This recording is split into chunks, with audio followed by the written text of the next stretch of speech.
MCQ type 1 question 2।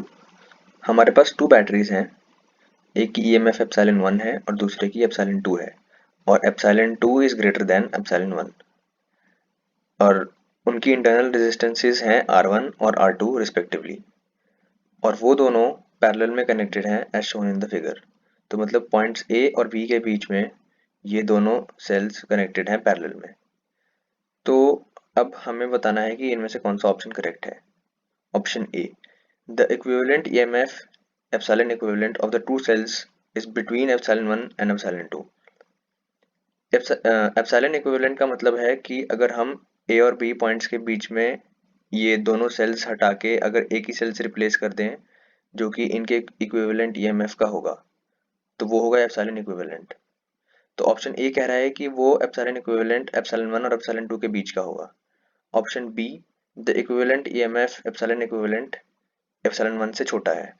Option C ये कह रहा है कि epsilon equivalent is equal to epsilon 1 plus epsilon 2 always.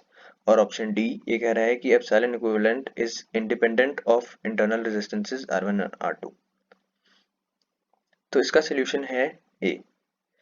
ये देखने के लिए हमें ये पता है कि अगर ये पैरेलल कॉम्बिनेशन है तो इसमें हम ये फॉर्मूला लगा सकते हैं जहाँ पे पॉइंट्स ए और बी के बीच में epsilon equivalent upon R equivalent is equal to epsilon 1 by R1 plus epsilon 2 upon R2।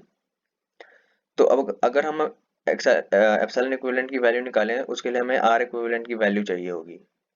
तो आर इक्विवेलेंट की वैल्यू वही होगी अगर हम R1 और R2, क्योंकि R1 और R2 पैरेलल में है, तो हमें आर इक्विवेलेंट की वैल्यू वहां से मिल गई जो कि होगी R1 R2 upon R1 plus R2।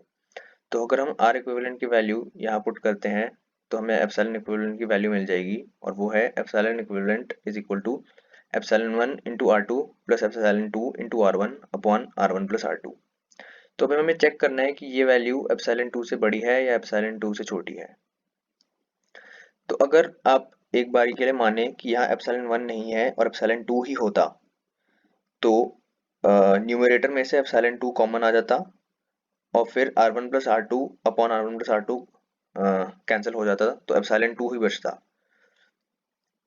लेकिन यहाँ पे एप्सिलॉन 1 है जो कि एप्सिलॉन 2 से छोटा है, तो ये पूरी वैल्यू भी एप्सिलॉन 2 से छोटी हुई।